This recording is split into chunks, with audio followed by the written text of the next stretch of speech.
Bismillahirrahmanirrahim. Assalamualaikum warahmatullahi wabarakatuh.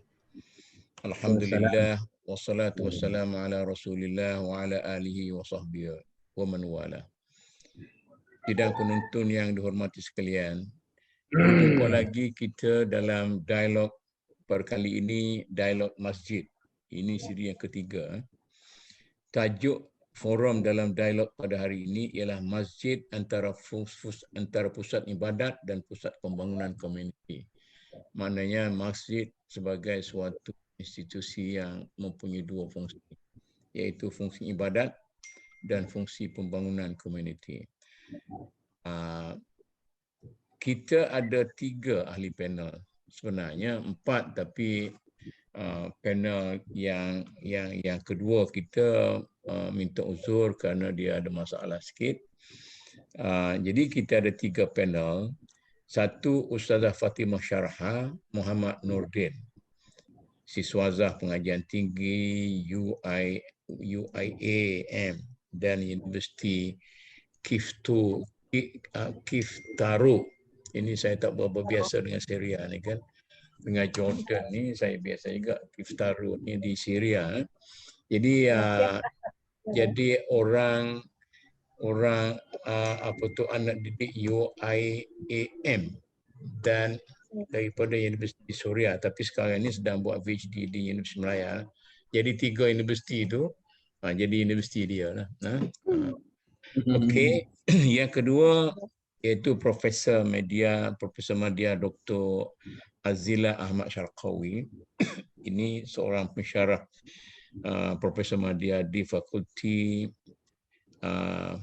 Seni Bina dan Reka Bentuk Universiti Islam Antarabangsa Malaysia. Kita harap beliau dapat menceritakan bagaimana mungkin dalam seni bina masjid di negara kita sekarang ini sama ada boleh memenuhi fungsi dua fungsi tadi atau tidak.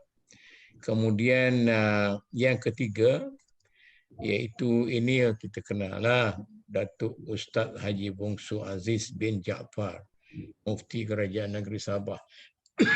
Beliau ni juga orang Akademi Pengajian Islam Universiti Melaya. Ya, Datuk Ya, produk dari situ. Jadi tak jauh daripada. Jadi pimai tangtu lah kitanya. Saya sebagai biasa Muhammad Zudi, moderator kepada perbincangan ini dan bersama kita ialah Dr. Basri Hussein. Hari ini kita punya tone slow sikit pasal bulan puasa ni. Biasanya belum forum tu minum sikit tapi dah awal-awal lagi kering. InsyaAllah kita soalan dalam round pertama ini saya akan beri kepada setiap orang panel satu soalan yang akan diulas oleh panel. Saya akan mulakan dengan Ustazah Fatimah Syarha. Kita bagilah berapa minit, 5 minit, 7 minit, 10 minit, ikut dia lah masing-masing. Dua fungsi antara rumah ibadat dan pusat pembangunan tamadun yang terdapat pada Kaabah. Ini mungkin Ustazah boleh menceritakan bagaimana sebagai sebuah Baitullah yang pertama sekali, inna awwala baiti wudi'a lin-nas lalladzi bi Bakkah mubarakah tu. Nampaknya ada 2 fungsi dah. Fungsi satu fungsi ibadat, kemudian ada fungsi sebagai pembangunan dan masyarakat. Jadi saya tak boleh nak cakap banyak sebab saya ni moderator. Jadi kalau saya panel, saya cakaplah juga. Jadi kita nak dengar daripada Ustazah Fatimah Syarha sebagai seorang yang popular, kita bintang TV kita. Apa 2 fungsi itu yang dapat kita tunjul daripada Masjid Haram dan Kaabah itu sendiri? Silakan Ustazah. Allahumma salli ala Muhammad wa ala alihi wa ashabihi ajma'in. Amma ba'd. Amin. Terima kasih kepada Datuk Moderator sangat berjasa memperkenalkan kita kepada pelbagai jenis ilmu, insya-Allah, dengan perbincangan dialog yang sangat saya minat ni. Saya selalu ikuti, subhanallah.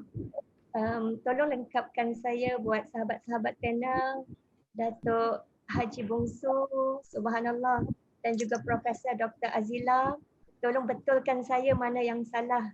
Saya orang muda banyak tak tahu, tolong lengkapkan saya. Seterusnya saya juga nak ucapkan tanya kepada Datuk Muhammad Zudi tadi. Ilham buat dialog tentang masjid ni, mudah-mudahan dapat kembalikan kerinduan masyarakat kepada masjid. Sebab kan kita lepas ujian pandemik COVID-19, kita tengok masjid ada setengah tempat tu makin sepi. Itu sangat besar peranannya untuk bangunkan masyarakat. Jadi bila kita dengar dialog masjid 1 dan 2, Masya Allah, tabarakallah, saya rasa macam dah sangat lengkap. Kalau saya tak cakap pun macam tak apa dah, sebab sangat lengkap, kupasan panel sangat pernah, subhanallah. Apa pun saya nak selit sikit lah ya. Saya rasa terpanggil juga untuk bawa suara wanita dalam isu masjid ni. Bila sebut tentang ini gender ni. Bukan, saling melengkapi lelaki perempuan. Okay. Bila Datuk sebut tadi tentang Kaabah, tentang Masjidil Haram, ya. Kita nak ingat balik ya, kisah sebelum dia dibangunkan, ada kisah wanita, ada kisah kekeluargaan, ada kisah ibu dan bayi. Kisah Sayyidatuna Hajar dan Nabi Ismail alaihi salam. Supaya apa? Supaya bila kita dengar kisah ni, moga-moga masjid kita terus mesra wanita, mesra kanak-kanak. Sebab kita nak membangunkan masyarakat ni. Kita tak boleh tidak menyantuni mana-mana golongan, insyaAllah. Jadi dalam masyarakat kita tengok sebenarnya masih ramai persepsi wanita tak digalakkan ke masjid. Ya. Sedangkan kalau wanita, namanya ibu, kalau dia yang pergi ke masjid, anak-anak tu habis dibawa sekali, Datuk. InsyaAllah. Kalau duduk kat rumah bahaya tu sebab cabaran skrin tu. Sinetron dan sebagainya. Yang dimadrasahkan yang kepada anak-anaknya. Allah. Tapi lah kita simpan dulu isu ni round lepas ni. Balik kepada soalan Datuk tadi. Saya nak sebut tentang riwayat Ibnu Abbas yang direkodkan oleh Bukhari dalam kitab Ahadithul Anbiya. Bab qaulihi ta'ala Allahu Ibrahim Khalila. Juzuk 7 halaman 208. Ini kisah tentang Sayyidatuna Hajar tadi dan pembangunan Masjidil Haram, bagaimana berterusannya. Wanita pertama sekali, ya, ni Ibn Abbas sebut ni, wanita pertama sekali memakai ikat pinggang ialah Ibu Ismail. Dia mengambil ikat pinggang untuk sembunyikan jejaknya daripada Sarah. Kemudian dia datang kepada Ibrahim dengan bawa anaknya Ismail. Dia menyusuinya hinggalah dia taruh ya Ismail itu di sisi Baitullah, di sebelah Dauhah, pohon besar ya, di atas Zamzam. Di bahagian atas masjid, yakni Masjidil Haram. Dan Mekah pada waktu itu belum ada seorang pun. Keadaan Baitullah pada waktu itu di tanah tinggi seperti pergunungan. Ia dilanda banjir hingga mengalami kerosakan dari sebelah kanan dan kirinya. Begitulah keadaan. Ada serombongan orang dari kabilah Jurhum melewati Mekah, lalu mereka menemui ibunya sedang dia merindukan teman. Subhanallah. Bila kita baca riwayat Ibnu Abbas ni, saya teringat kata-kata Syekh Al-Qardawi dalam bukunya tentang kesederhanaan dalam Islam. Bila sebut tentang keseimbangan antara individu dengan masyarakat. Yang mana kita ni hidup bermasyarakat, kita makhluk sosial. Sebab tu kalau kita kena hukum masuk penjara misalnya, na'udzubillah ya, memang kita akan rasa benda tu berat. Sebab kita tak boleh nak ikutkan seorang. Kita kena bermasyarakat. Jadi subhanallah, kita tengok semula kisah awal ya, sebelum tanah tandus Mekah itu menjadi tempat jutaan manusia datang ziarah, berkumpul setiap hari, lebih-lebih lagi musim haji ya. Rupanya ada kisah Sayyidatuna Hajar ya, lalu Ibn Abbas cerita lagi kabilah Jurhum tinggallah dekat situ dan mereka kirim utusan kepada keluarga mereka yang lain untuk tinggal sama-sama kat situ, sehingga ada beberapa keluarga yang hidup bersama ibunya Ismail tadi. Lalu Ismail pun beranjak remaja, belajar bahasa Arab daripada kabilah Jurhum tadi. Dan Ismail ni sangat dihormati dan dikagumi ketika dalam usia remaja. Setelah dewasa, mereka pun mengahwinkannya dengan seorang wanita di kalangan mereka. Ini disebut dalam riwayat Bukhari. Jadi saya ingat jugalah dalam buku Tahrirul Mar'ah fi Asri Ar-Risalah Profesor Dr. Abdul Halim Abu Syuqah, ya, beliau ada menyebutkan tentang Saidina Umar pernah suruh bawa anak-anak perempuan pergi masjid, anak-anak kecil yang perempuan ni, sebab apa? Supaya senang anak-anak sahabat dia nak tengok untuk pilih jodoh akan datang, macam nak cuk ke apa ke. Dia Allah ada fungsi macam tu juga. Tapi ini isu lain lah, saya tambah-tambah. Jadi menurut Muhammad Said Ramadan Al-Buti, dia kata di antara sistem dan prinsip tersebarnya ikatan ukhuwah, mahabbah sesama Muslim, semangat persamaan, keadilan sesama Muslim, terpadunya beragam latar belakang kaum Muslim dalam satu kesatuan yang kokoh. Yang ni kita boleh belajar daripada Masjidil Haram. Subhanallah. Jadi balik kepada Masjidil Haram tadi, kita tahu dia terletak di Mekah. Dan Mekah ni dan sekitarnya adalah tanah haram. Ya, tanah haram sejak Allah jadikan bumi hingga kiamat. Dan ada sumber menceritakan tentang kisah Nabi Ibrahim meletakkan tanda batu sempadan untuk tanah haram ni. Jibril bagi panduan, mana tanah haram, mana tanah halal. Lepas itu, bila berlaku pembukaan kota Mekah pada tahun 8 Hijrah, Rasulullah SAW pun hantar Tamim bin Asad Al-Khuzai untuk perbaharui batu sempadan. Jadi kita baca kisah ni, penting ya kejaya juruk ukur tanah ni. Subhanallah. Sajalah menyelit. Jadi kawasan yang paling hampir antara Masjidil Haram dan sempadan tanah haram tu, apa dia? Antaranya Tan'im, Wadi Nakhlah, ya, Ji'ranah dan sebagainya. Jadi Masjidil Haram ni ada Mekah. Di tengah Masjidil Haram ni adanya Kaabah. Dan kita tengok walaupun di Mekah tu tak ada satu pun anak sungai. Kalau zaman dulu sumber airnya cuma air hujan. Lepas tu ada telaga Zamzam dan itulah sajalah telaga yang ada di situ. Tak ada tumbuhan, tak ada buah-buahan, kurma pun tak berapa ada kat situ kecuali yang dibawa daripada luar. Dan anggur biasanya diambil daripada Taif.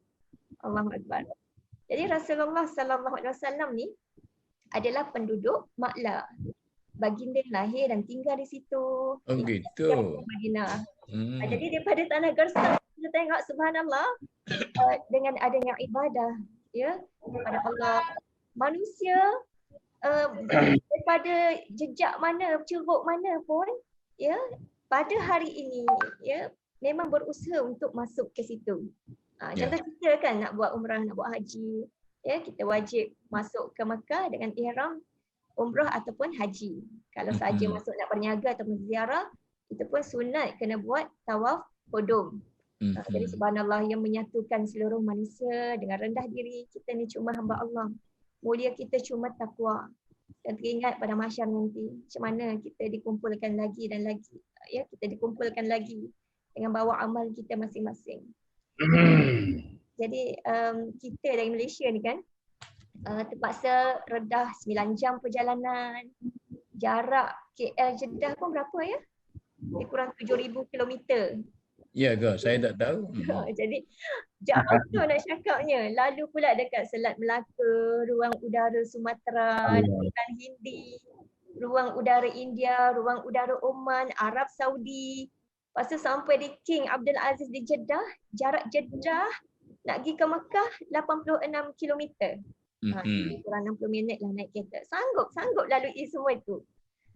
Subhanallah, bila tempat ibadah. Ya, bila ada Allah segala-galanya, ada perintah Allah di situ, dia boleh menghimpunkan ummah, menyatukan ummah.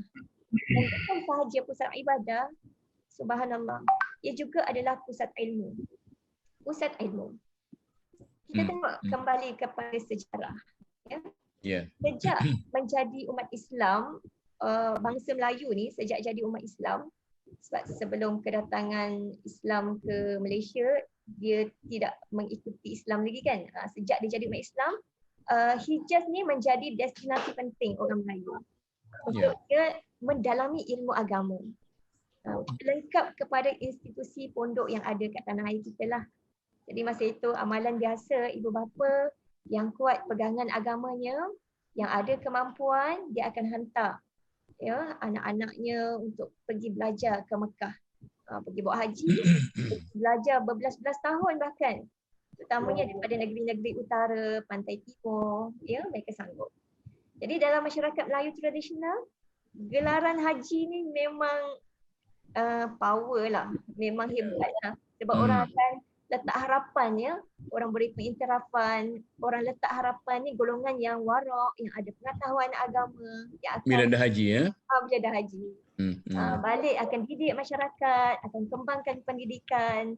Dan itu adalah buah yang dipetik daripada madrasah pusat ilmu yang ada di Masjidil Haram. Okey, kita break setakat tu dulu. Nanti sekarang kita cuba bincang baliklah. Jadi sepatutnya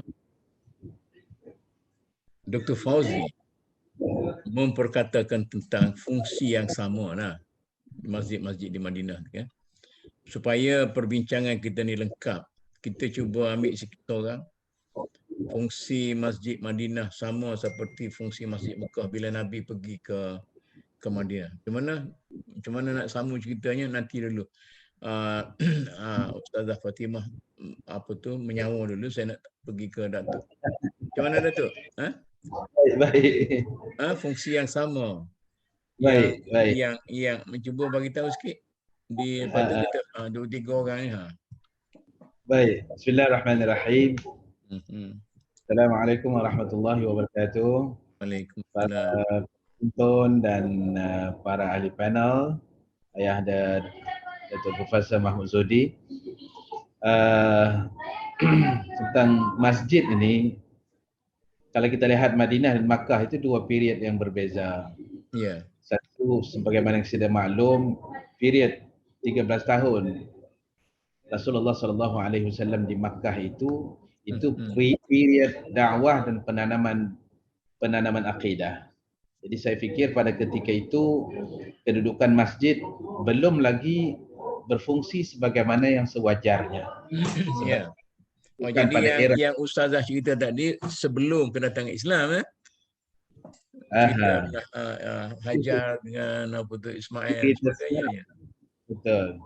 Kemudian, itu apa yang saya sebut itu betul. Itu sejarah bagaimana Makkah itu menjadi sebuah pusat ketamadunan, pusat bangsa, membangun bangsa dan seumpamanya. Sehinggalah akhirnya Makkah itu atau kota Makkah itu dikuasai oleh gerombolan jahiliyah yang lari daripada panduan Allah Subhanahu Wa Taala. Kemudian lahirlah Nabi kita Muhammad SAW. Konteks itu kita melihat Makkah dan Madinah itu sudah pun wujud ketika itu. Jadi dari sudut fungsi masjid, maka dua period yang berbeza ini perlu kita bezakanlah pada pandangan saya, kerana Makkah ketika itu, ketika awal dakwah Nabi Muhammad SAW tidak membenarkan masjid berfungsi sebagaimana layaknya, sebagaimana era ataupun period Madinah. Dalam era Makkah, penekanannya kepada penekanan dakwah tauhid atau tauhidik dakwah. Tetapi era Madinah melihat iman dan dakwah itu kemudian diterjemahkan dalam bentuk amali yang tidak boleh dibuat ketika berada di Makkah, kerana kedudukan kita sedia maklum di Makkah ketika itu tidak ada apa yang dinamakan sebagai political will, political will, kekuatan dan wewenang kekuasaan politik umat Islam ketika di Makkah pada period awal. Jadi pada ketika itu masjid kalaupun ada hanyalah sekadar tempat beribadat dan melaksanakan hukum-hukum peribadatan. Hanya selepas period Madinah tu yang saya ingat Kita pelajari di Akademi Islam dulu pun itulah yang diajar oleh tuan-tuan guru kita dulu. Hanya selepas period Madinah barulah Islam sebagai ad-din, sebagai complete way of life itu dapat dibuktikan, diterjemahkan. Dan itu semuanya melalui masjid. Kerana pada ketika itu belum ada lagi institusi pentadbiran yang rasmi macam hari ini. Belum ada lagi macam Putrajaya, macam yang bersifat begitu. Jadi semuanya berpusat di masjid ataupun mosque centered. Markasnya di masjid. Disitulah wahyu turun dalam kebanyakan kes. Disitulah juga Rasulullah SAW tinggal. Rasulullah menjadi hakim dan disitulah juga duta-duta asing datang untuk berjumpa Rasulullah SAW, membicarakan isu-isu diplomatik dan lain-lain. Malah disitulah juga perjalanan hukuman berlangsung. Jadi suasana itu, saya pikir harus dibedakan fungsi masjid dalam keadaan-keadaan tertentu. Baik, dalam era moden ini, era moden itu saya fikir pun mengambil kira juga wakil tersebut. Mengambil kira biasanya Datuk macam ni kan. Rasulullah dulu apabila dia sampai ke Madinah, yang awal-awal dibina ialah masjid, ya, sebagai pusat ibadat dan pusat komuniti. Betul tu. Macam mana tu? Bila awal-awal? Ya, betul. Bila Rasulullah SAW sampai ke Madinah dalam peristiwa hijrah kubra itu, semua orang tahu yang pertama dibina oleh Nabi kita Muhammad SAW ialah Masjid Quba. Masjid Quba. Kemudian barulah terbina masjid-masjid yang lain. Kemudian bina masjid untuk membangun ukhuwah. Kemudian ada satu lagi yang lebih penting, lebih besar di samping pembinaan ukhuwah sesama Islam, tapi membina ummah itu sendiri juga berpusat di masjid. Ummah itu maksudnya ialah Muslim dan non-Muslim. Setiap warga Madinah, sama ada dia Muslim, dia itu Yahudi, mungkin ada sebahagian Nasrani, dan mungkin ada juga sebahagian masih musyrik. Itu konsep ummah pada waktu itu. Pada pandangan saya itulah konsep ummah. Konsep ummah yang dibangunkan oleh Nabi Muhammad, sebab kalau kita tengok Piagam Madinah sebagai perlembagaan pertama tu. Sebagai panduan bagi umat ketika itu, dia tidak mengkhususkan kepada orang Islam saja ni Prof ya. Piagam Madinah itu saya difahamkan ada 47 fasal yang terkandung dalam piagam ini. Ini ada perbezaan di kalangan sarjana lah, ada yang mengira dalam pelbagai ruang ataupun dalam pelbagai aspek. Jadi tapi kita ambil lah yang 47 yang paling famous dan paling popular di kalangan para pengkaji sejarah Constitution ini. 47 fasal itu tu 24 fasal khusus membicarakan mengenai hubungan Muslim dan non-Muslim. Mana lebih fasal iaitu yang membicarakan hubungan sesama Muslim. Soal ketaatan kepada Rasulullah, soal hukum umpamanya, ini khusus kepada Muslim, 23 fasal. Sementara lebih 24 itu membicarakan hubungan Rasulullah sebagai pemimpin negara Madinah, kemudian hubungan dengan popok Yahudi dan hak-hak asasi mereka, hak beragama. Begitulah. Nanti Ustazah Fatimah, tak jadilah kita nak bincang usul insyurin ni, kita kena bincang apa tu Piagam Madinah kot. Macam mana Ustazah nak tambah apa yang Datuk kata tadi? Adakah? Allahu Akbar. Saya cuma nak tambah beberapa kisah-kisah wanita yang mengimarahkan Masjid Nabawi dulu. Nak tunjukkan betapa subhanallah wanita sejak zaman Nabi SAW, mereka menikmati hak untuk pergi ke rumah Allah.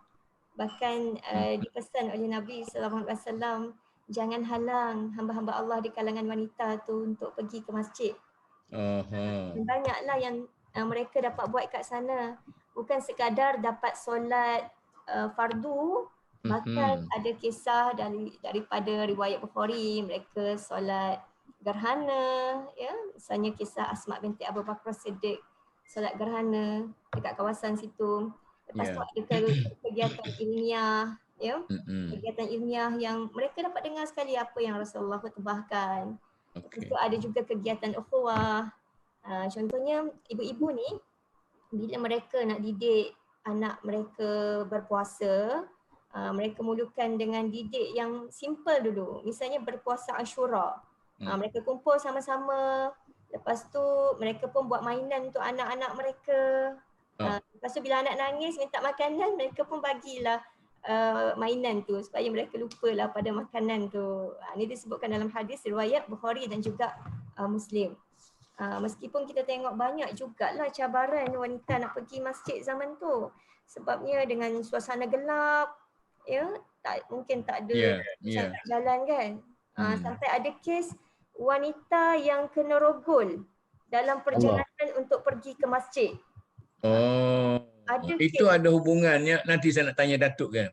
Macam mana Datuk? Adakah ada hubungan antara wanita yang kena rogol dalam perjalanan ke masjid itu dan kena tanya mufti lah ni, Datuk Mufti. Dan sabda Rasul yang menyempitkan sikit ruang wanita untuk pergi masjid ada juga kan? Nabi kata tak berapa nak digalakkan. Kita takut Datuk nak sebut dari segitu.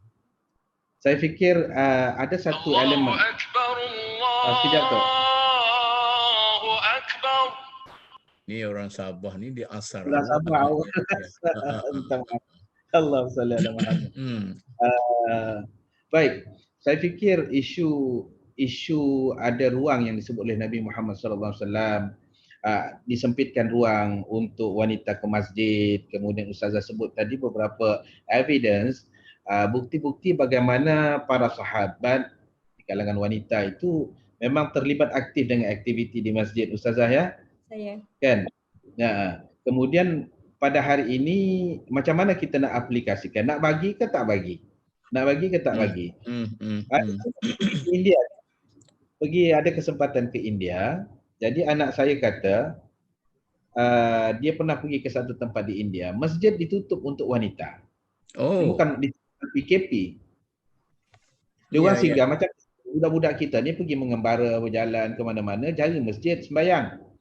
Rupanya masjid itu tidak membenarkan wanita masuk. Masjid. Ini cerita di India kawasan Muslim lah. Kemudian pengalaman kita tu, nanti kita cuba relate dengan keadaan bagaimana zaman Rasulullah, hadis-hadis yang berkaitan dengan galakan dan hadis-hadis yang semacam tidak menggalakkan tadi. Nanti Datuk, nanti kita bincang balik lepas ni kan. Saya nak pergi dengan Dr. Azila dulu. Lama Dr. Azila nak cerita. Kita pun nak dengar. Bila Ustazah dengan Datuk cerita tentang bagaimana Masjid Mekah, Masjid Madinah ada dua fungsi pembangunan ibadat dan komuniti masyarakat. Malah Ustazah menceritakan bukan dua fungsi, berbagai-bagai fungsi, multi fungsi, functional. Jadi apakah fungsi-fungsi ini dapat digambarkan daripada seorang yang bekerja di bidang seni bina, dia boleh cerita kepada kita yang boleh cater fungsi masjid kepada berbagai-bagai fungsi ini. Bagaimana kita katalah yang terdapat di masjid-masjid negeri-negeri Arab lah dulu, yang masyhur dengan pembinaannya pada waktu itu. Silakan Dr. Azila. Okey, bismillahirrahmanirrahim. So, terima kasih kepada kedua panel kita sebelum ini, Ustazah Fatimah dan Datuk Ustaz Haji Bongsu. So, basically memang pengisian yang amat baik kerana dia menyediakan satu basis kepada apa yang berlaku hari ini. Because kalau kita membuat perancangan di masa kini pun sebenarnya kita masih berpandukan lagi kepada prinsip-prinsip yang ada pada zaman Makkah dan Madinah dulu. Okey, contohnya kalau kita kata masjid di zaman moden ni begini. Tetapi prinsip-prinsip asasnya masih kita merujuk kepada masjid di zaman dahulu, terutamanya pada zaman di Madinah, bagaimana para arkitek ni ataupun designer ni dia akan melakarkan semula masjid, gambaran masjid pada zaman Nabi berhijrah ke Madinah sebenarnya. Jadi apa prinsip yang kita dapat belajar daripada situ ialah dia very environmental punya friendly. Itu satu asas yang kita dapati. Kerana berdasarkan reka bentuk yang asal tu memang Rasulullah menggunakan natural resources dan design yang diterapkan itu juga begitu environmental friendly-nya. Jadi itu yang kita cuba environmental friendly apa dia, Doktor? Takut orang kampung tak faham. Okey. Mesra alam. Mesra alam tu saya pun mesra alam.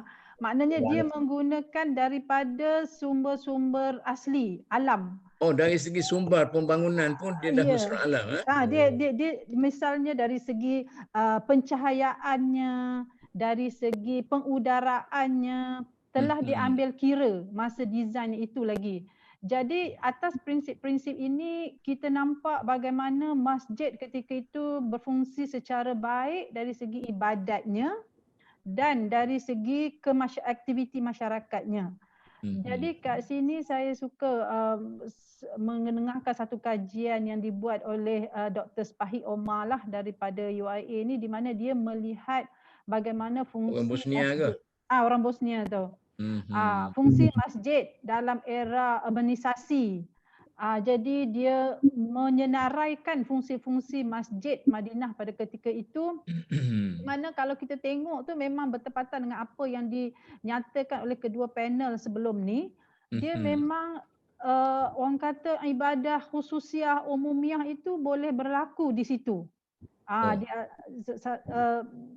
berlaku kat situ bagaimana berlaku tempatnya orang berbincang tentang bisnes, kejururawatannya berlaku di situ. Tetapi kita juga mengambil maklum seperti mana yang dikatakan oleh Datuk Mufti sebentar tadi, dulu keadaannya begitu, tetapi sekarang kita dah ada bangunan hospital yang tertentu, bangunan pentadbiran yang tertentu yang menyebabkan fungsi masjid tu telah diambil ke bangunan-bangunan begini. Bagi saya perkara begini taklah satu yang mustahil.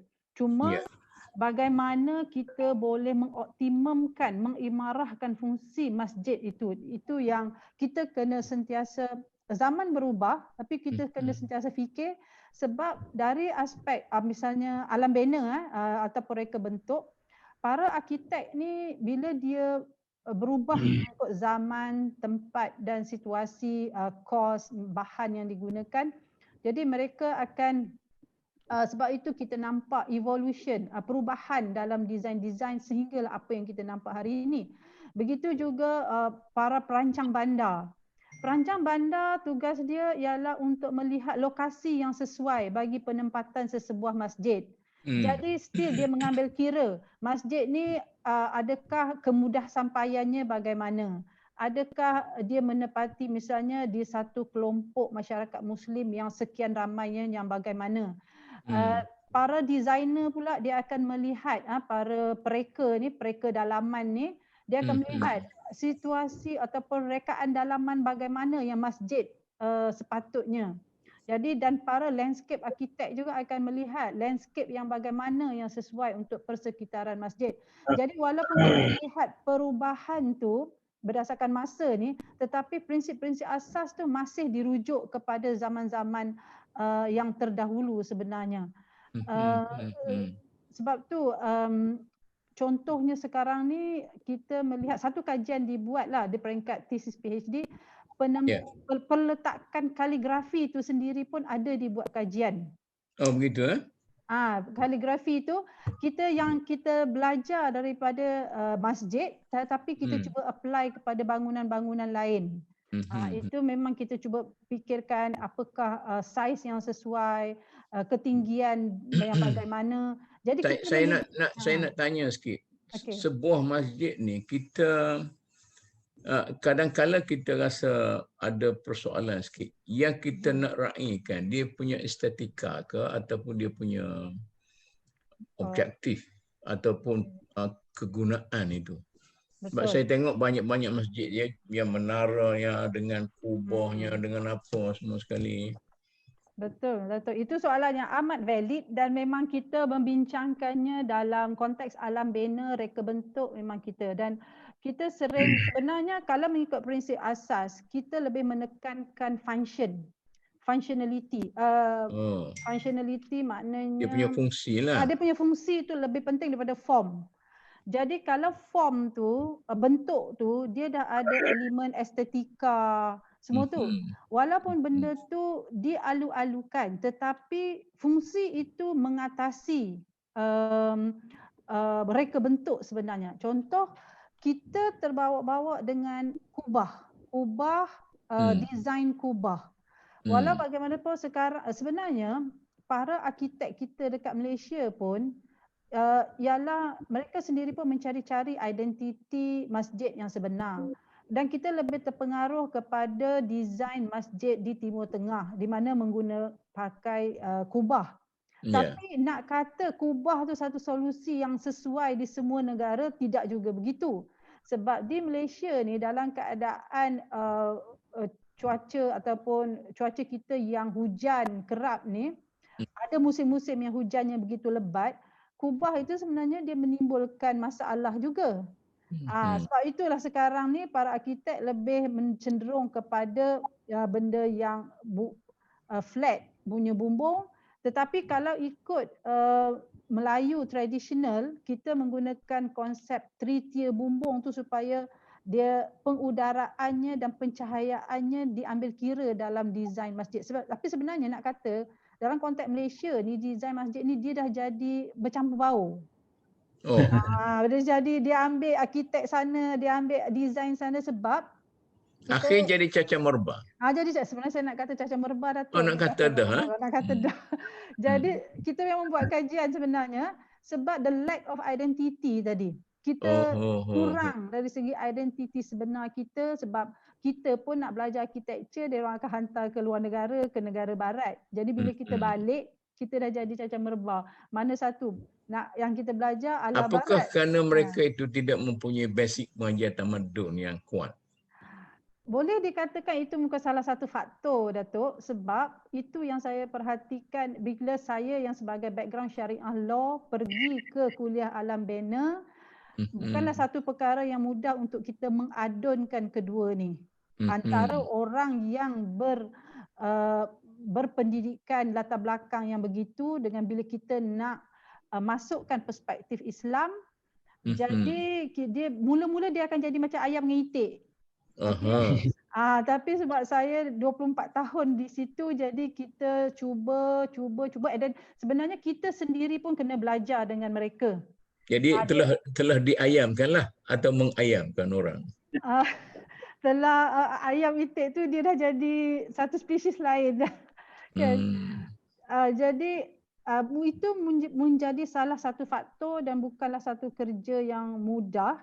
Tetapi itulah cabaran yang kita hadapi dan mudah-mudahan para arkitek kita pada reka bentuk kita tu orang kata diberi ilham lah untuk ke arah desain masjid yang mengadunkan antara sebagai pusat ibadat dan kemasyarakatan. Kita stop kat Datuk dulu. Baik, Datuk. Nak pergi kat Datuk ni. Jadi Ustazah Fatimah kata pelbagai fungsi. Kemudian Dr. Azila kata dari segi architecture, kita dapat lihatlah bagaimana architecture tu telah terbentuk untuk menyediakan sebuah masjid yang berbagai fungsi. Dari segi hukum dan gagasan moral, Datuk, macam mana? Maknanya untuk mendukung kepelbagaian fungsi ini, tentulah kena ada garis-garis yang tertentu. Garis, sama ada garis itu hukum ataupun garis moral sebagainya. Cuba uraikan, Datuk. Kemudian saya nak buka kepada semua ni untuk bincang apa yang Datuk kata. Sebenarnya tadi saya nak tanya dulu dengan Dr. Azila. Isu kubah ni, sebelum saya jawab Tok ya, boleh Tok ya? Jadi kita ni, saya lebih suka kita berbual dengan secara santai. Tanyalah, lepas kita bincanglah. Dato' Azila, kubah tu tak semestinya, itu bukan desain Islam asal lah kan. Sebab desain ni pandangan saya dia neutral. Kalau kita tengok kubah di Red Square di Moskow itu pun dia pakai kubah juga ada. Ya, betul. Dia pakai kubah juga. Dan saya ingat bila kita pergi ke Paris, dia ada satu gereja besar tu yang warna putih tu. Dulu saya ingatkan masjid. Daripada jauh masjid, bila dekat-dekat rupanya gereja. Dia panggil Sacred Court. Sebiji dia macam kubah masjid kita. Saya tak pernah sampai ke Paris, padahal duduk dekat Kali. Itu duduk di Canterbury, itu dekat sangat. Dekat tu.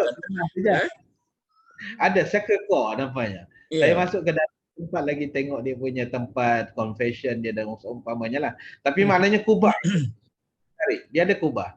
Cumanya mungkin dalam konteks dakwah macam di Sabah ini sensitif sedikit, tapi ini cerita fakta. Suatu ketika dulu bila atau dominasi Muslim berlaku semacam perebutan, antara kempen yang disebut ialah kita nak potong bawang. Bawang tu kerana bentuk kubah tu macam bawang kan. Bentuk kubah kan dia macam bawang merah tu atau bawang kan lebih kurang macam. Jadi bentuk kubah itu sudah menjadi simbol kepada agama.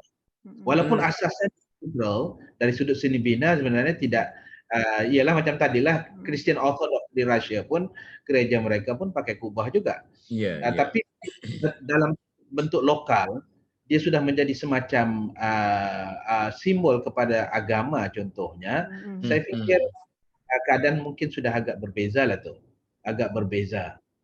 Jadi malah saya selalu menasihatkan kalau ada yang mau membina masjid di Sabah ini misalnya, bina biar ada kubah. Walaupun bukan wajib dari segi hukum syarak, tetapi dia sudah jadi simbol keagamaan lah, syiar lah, syiar. Maknanya perlu ada untuk menjadi simbol kepada keagamaan. Ya, betul. Islam tu. Betul. Menara pula macam mana menara? Wallahu alam. Mungkin Ustazah Fatimah boleh uraikan bab menara. Tapi asalnya menara ni yang saya tahu di tempat azan. Kan tempat azan supaya mudah. Dulu bukan ada mikrofon, bukan ada speaker ni. Jadi kena naiklah tempat yang tinggi sedikit. Kalau zaman Rasulullah dulu, maka muazzin yang pertama Sayyidina Bilal Ibn Rabah itu naik ke atas Jabal Qubais. Ustazah ya. Itu dia azan. Sebab di situ tinggi. Sebelum sekarang ini dah tukar macam-macam, tapi maknanya di situ tinggi dan sesuai untuk azan. Barangkali lah di situlah timbulnya idea membuat menara itu.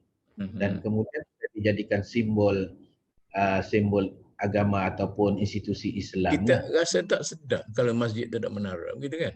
Rasa tak sedap. Macam kita makan nasi tak ada wudu ni. Orang Kelantan. Orang Sabah pun tahu makan budu juga ni. Oh, tahu. Okey. Allah. Sekarang saya boleh kupas sikit. Okey, saya setuju dengan Datuk tadi bila mengatakan kubah itu dia boleh jadi simbol. Jadi senang kita nak, dia boleh jadi landmark sebenarnya kepada nak kenal masjid. Okey, maknanya kat sini kita cuba mengimbangi antara simbol dan function dia. Fungsi dia. Okey, fungsi dia sini ialah sebagai simbol. Okey, tetapi kita kena imbangkan dengan dalam keadaan sekarang yang maybe kalau kos penyelenggaraan dia, because masjid kita tak tengok dia as a masjid into forever, because dia ada umur, sebab kita lebih kepada bila kita bercakap dalam alam bina ni ataupun reka bentuk, dia kepada maintenance dia, penyelenggaraan dia, maintenance and management dia. And then kalau kita melihat itu lebih menyebabkan mudarat, mungkin kita terpaksa fikirkan satu simbol lain. Okey, sebab benda seperti yang Datuk kata tadi itu bukanlah asal usulnya daripada memang ditetapkan hukumnya kena ada dom tu. Sebab contohnya misalnya kubah Masjid Putra di Putrajaya tu dia pernah ditiup angin kuat dan dipecah. Dia pecah. Jadi nak maintenance itu memang makan juta. Kebetulan masa tu suami saya memang kerja di JAKIM. Jadi dia kena handlekan urusan nak memperbaiki kubah tu. Jadi di situ kita lihat perlu difikirkan semula. Dan bagi misalnya Kelantan, dia memang mensyaratkan dalam pembangunan dia mesti ada satu simbol yang menunjukkan bandar Islam.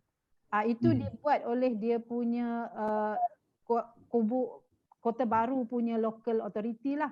So sebab tu kita dapati ada kubah-kubah kecil di bangunan-bangunan di KB walaupun kedai, tak semestinya masjid. Tapi misalnya di Putrajaya juga, perkara yang sama ada juga berlaku tetapi dia menimbulkan satu confusion, kekeliruan juga sebab ada turis yang datang, pelancong yang datang, dia masuk Putrajaya ni dia kata banyaknya masjid di Putrajaya ni sebab even JPM pun pakai kubah bawang tu kan. Istilahnya tu. Jadi kita nak berkata sini dari segi identiti tadi. Dalam pada kita kata itu bukanlah kehendak hukum yang mutlak, tetapi kita kena menyesuaikan dengan faktor-faktor lain. Urufnya macam mana, kosnya macam mana, maintenance-nya macam mana. Jadi perlukan pada penelitian, bukannya kita cedok secara begitu je kan? Begitu saja. Yang Masjid Negara tu kubah macam apa tu payung separuh terbuka tu macam mana?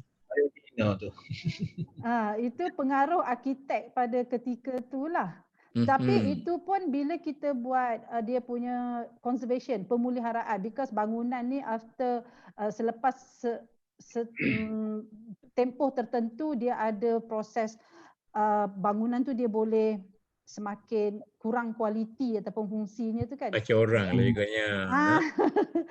Jadi bumbung Masjid Negara tu itself di maintenance dan di conserve dia panggil. Pemuliharaannya tu memang memakan kos yang tinggi sebenarnya dan dia memerlukan satu kepakaran yang tertentu. Jadi adakah kita kena perhalusi balik dari segi hukum tu, adakah estetika ataupun design itu melebihi daripada mungkin dah ada elemen pembaziran ke? Okey. Nantilah kita adakan sesi khas untuk itu kan. Ustazah Fatimah, ada nak tambah sikit? Saya sebenarnya teringin nak dengar Prof. Madya Dr. Azila cerita tentang Masjid Teknologi Hijau. Masjid yang berkonsepkan teknologi hijau. Sebab dia sebut tentang kubah tadi, saya pernah terbacalah kisah masjid di Cyberjaya. Mulanya direka tanpa kubah, mulanya arkitek dia. Tapi menimbulkan isu lah, ramai tak setuju. Jadi mereka pun buat kubah kaca, tak silap saya. Dan mereka sangat mementingkan elemen supaya ada macam jimat elektrik. Lepas tu kalau tempat wuduk tu airnya tu air yang bekas kita ambil wuduk, dia ada takungan kat bawah yang boleh digunakan untuk siram pokok. Lepas tu dia jimat daripada guna tenaga-tenaga manusia sangat. Ingin nak dengar daripada Prof. Madya Dr. Azila untuk hurai lanjut lah sebab beliau lebih layak, lebih pakar untuk hurai pasal ni. Nantilah lepas ni kita buat satu sesi kos. Kita nak balik ke Datuk ni. Datuk tak cakap lagi tentang hukum dan hukum dan apa kata tadi?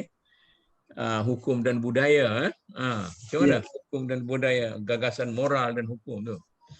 Baik. Masjid selama-lamanya daripada dulu, sekarang dan mungkin akan datang insya-Allah, dia tetap akan mengikuti apa yang telah dirintis oleh para sahabat, oleh Nabi SAW dan para sahabat, iaitu masjid itu sebagai satu institusi yang multifunction.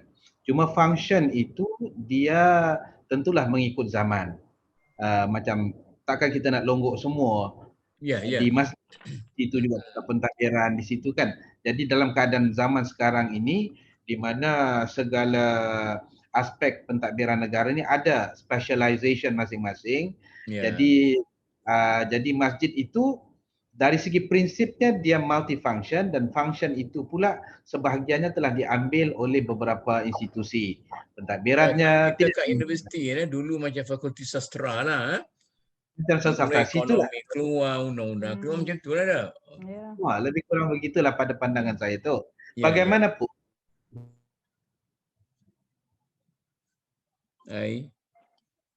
Itulah yang kita ada. Macam mana ni? Roh masjid itu yang patut kita aplikasi.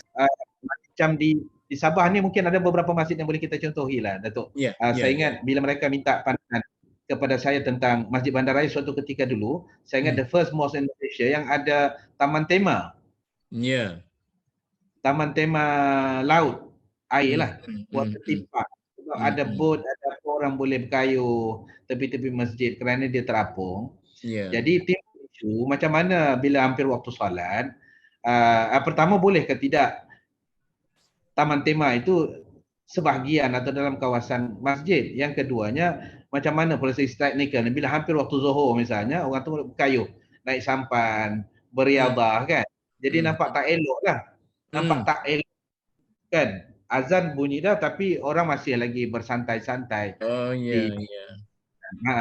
Jadi bila timbul isu ni, saya menimbangkan pertama membuktikan bahawa fungsi masjid yang multifunction tadi. Jadi saya bilang, pandangan saya, orang Sabah yang saya cakap bilang ni tu. Betul lah, okey, boleh. Orang sini faham. Tapi boleh faham tak? Jadi saya bilang kita mesti membuktikan yang masjid ini multifunction. Sebab dia adalah wahana dakwah. Supaya orang boleh masuk, datang ke masjid, mungkin mula-mula dia datang untuk bersantai-santai. Tetapi dakwahnya mungkin lama-lama dia akan masjid ke pintu masjid, kemudian solat bersama umpamanya. Jadi itulah yang berlaku dan diorang buat. Di Masjid Bandaraya ada taman tema, water theme park dia lah. Cuma pasal COVID-19 ini dia tak jadilah. Baik, asas kepada masjid itu begitu. So, pada pandangan saya lah, dia ada asas. Walaupun kita pelbagaikan ikut waqi', tetapi asasnya ada. Asas masjid yang berfungsi dengan pelbagai sebagaimana berlaku pada zaman Rasulullah itu tetaplah kekal bila-bila lah pada pandangan saya. Wallahu a'lam. Okey, mungkin kita tinggal sikit ya. Yang pertama ni kita pergi kepada soalan seterusnya yang lebih, saya harap lebih santai lah kita bincangkan. Kita balik kepada prinsip asas mula, iaitu kalau kita bandingkan antara agama Kristian dengan agama Islam. Kita tahu agama Kristian ini dia mengasaskan dia punya pergerakan atas pemisahan antara perkara agama dan masyarakat, kemasyarakatan. Berilah kepada Caesar apa yang dipunyai oleh Caesar dan berilah kepada Tuhan apa yang dipunyai oleh. Ini itu masyhur kan dalam tu. Jadi hasilnya berasaskan kepada pengaruh agama Kristian ini, kita tengok pembangunan tamadun di barat nampaknya sifatnya sekular. Jadi tamadun yang menitik beratkan soal pembangunan material dan kebendaan semata-mata tetapi tidak melihat kepada pembangunan moral bersama. Sedangkan Islam, kerana Islam itu di bawah di negara-negara Islam, kerana Islam itu mencampur adukkan antara moral dengan benda dan sebagainya, antara moral dan spiritual dan kebendaan sebagainya. Kita tengok tamadun Islam itu lebih berimbang antara itulah sifat-sifat pembangunan fizikal dan pembangunan moral. Jadi soalnya sekarang ni, pertama, apakah masjid-masjid kita di Malaysia sekarang ni menerima fungsi-fungsi, pelbagaian fungsi ini, ataupun masjid-masjid kita ini hanya menjadi tempat ibadat saja sedangkan fungsi sosialnya tidak ada, ataupun macam Dr. Azila kata tadilah, mungkin ada sosial, tapi saya pun tak berapa faham apa yang kita menjadi identiti kepada masjid kita, dan apakah identiti masyarakat kita, tamadunnya sama dengan tamadun yang diasaskan oleh Islam, iaitu tamadun yang kita katakan tadi kan integrated, yang bersepadu di antara nilai-nilai moral dan nilai-nilai fizikal. Ini saya buka untuk siapa dia sikit seorang, kita berbual-bual lah. Orang tak larat nak dengar kita cerita panjang-panjang pasal puasa ni, takut mengantuk. Siapa nak mula? Ustazah dulu lah kot, adik bongsu kita. Adik bongsu dulu. Okey. Sila Ustazah. Tolong betulkan saya mana yang salah, lengkapkan mana yang kurang. Baik, syukur ya. Yalah, okeylah. Kita bersyukur sebab Allah ajar kita dalam Al-Fatihah yang kita berulang-ulang baca tu, ya, kita doa ihdinas siratal mustaqim siratal ladzina an'amta 'alaihim ghairil maghdubi alaihim waladdallin. Kita doa nak jadi orang yang mengikut jalan orang yang Allah beri nikmat. Bukan jalan orang yang Allah murka, bukan jalan orang yang sesat. Pendek kata, kita nak di pertengahan. Kita nak ikut. Saya masa kecil-kecil dulu, ayah saya ajar kepada orang kampung, dia siratal mustaqim ni, dia katanya jalan untuk menyeberang daripada daratan ni nak pergi ke syurga, lalu ikut neraka. Kemudian halus daripada rambut dan tajam lebih daripada pedang. Jadi Ustazah ni dia cerita pula siratal mustaqim ni konsistensi, ya, iaitu hidup yang konsisten. Macam mana ni, ya? Kita keluar sikitnya. Saya pernah dengar perbincangan Datuk Ahmad Zudi dengan Prof Kamil pasal ni. Dah cakap dah. Oh gitu. Saya ingat waktu tu Prof Kamil cerita tentang tafsir Mafatihul Ghaibi li Imam Fakhrul Razi, ya, Fakhruddin Ar-Razi. Tentang falsafah indahnya surat Al-Fatihah ni. Bagaimana kita minta syukur ada dalam tu kan. Kita minta khauf, kita kalau ikut turutan tu alhamdulillah syukur. Lepas tu kita minta Ar-Rahman Ar-Rahim, kita minta Ar-Raja. Lepas tu Maliki Yaumiddin, minta khauf, minta takut pada Allah. Dan adalah falsafah di sebalik tu. Dan bila sebut tentang siratal mustaqim ni, siapakah orang yang an'amta alaihim? Mereka adalah orang-orang yang para al-mursalin, para nabiyin, siddiqin, syuhada, yang ada disebut dalam ayat yang lain. Itu adalah orang-orang yang Allah beri nikmat ke atas mereka. Dan jalan mereka ni lah yang kita nak ikut, insya-Allah. Kita ikut mereka kan kita kenal Allah, kita tabah bila diuji, kita tahu cara respon, cara bertindak dalam kehidupan ni. Okey, balik kepada soalan tadi. Jadi daripada doa Al-Fatihah ni sendiri kita diajar untuk tak nak jadi ekstremis. Ya, sebab memang daripada dulu lagi kita tengok pengikut agama memang ada yang ekstrim, ya. Misalnya kalau yang Datuk cerita tadi, Kristian dia memisahkan antara agama dan juga dunia. Mereka ni banyak buat kebajikan, tapi dari segi akidah pun kalau kita tanya mereka sendiri tak jelas. Ya, sumber mereka pegang tu ambil kat mana? Ya, tanya kat mana, tak berapa jelas. Apatah lagi dengan derasnya pengaruh secularism, ya, materialism dan macam-macam yang ada sekarang ni. Kita tengok ada ethical journal beritahu tentang pengunjung gereja kat negara barat sangatlah sikit. Sangatlah sikit. Sebab apa? Sebab mereka anggap gereja tu jadi tempat ibadah saja. Dia tak banyak fungsi. Ya, dia tempat ibadah. Jadi ada juga yang anggap pergi gereja ni tak bagi untung apa pun, ya, tak bagi untung material, buang masa. Sehinggalah dalam tulisan Abu Dira Shifa 2009, dia kata mengejutkan sangat sebab di London lebih daripada 60 gereja di Inggeris ditutup pada setiap tahun. Ribuan gereja di Inggeris hanya didatangi 10 jemaah sahaja. Atau kurang daripada 10 setiap minggu. Dahsyat tu. Ni jurnal khatulistiwa oleh Journal of Islamic Studies. Jadi kita tengok fenomena sekularisasi dekat barat ni, ya, kalau boleh jangan terpercik dekat kita jugalah, ya. Sebab kita tak nak terpercik tak apa, takut tersembah. Sebab kat barat pun ada yang baik kan, kita tahu. Hikmah itu adalah sesuatu yang hilang daripada mukmin. Ya, mana kamu dapat hikmah tu kutip lah. Kita tak kata semua buruk kat sana. Tapi secularism ni kita tak terimalah. Ya, kita seimbang. Baik. Begitu juga tradisi ekstremis oleh orang-orang Yahudi. Yang ni ada disebutkan oleh riwayat Bukhari daripada Anas. Mereka ni kalau wanita haid, ya, wanita tu tak diberi makan, minum dan tak dibenarkan duduk dengan lelaki dalam satu rumah. Kan para sahabat tanya Rasul ya tentang sikap yang seperti ini. Lalulah turun ayat tentang wa yas'alunaka 'anil mahid qul huwa adza dan seterusnya tu. Nabi ajar, kita Muslim, Rasulullah ajar kita beri makan, beri minum. Kita tak asingkan wanita haid daripada rumahnya. Lakukan apa saja kecuali jima'. Dan kita tengok dulu Sayyidatina Maryam alaihassalam, mak dia kan nazarkan baby dan perut untuk berkhidmat dekat makbad.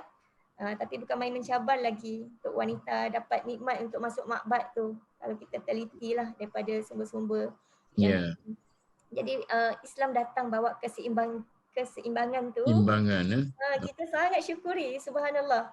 Bahkan dalam riwayat Bukhari disebutkan dari Aisyah radhiyallahu anha, ada budak perempuan kulit hitam, dia asal daripada perkampungan Arab.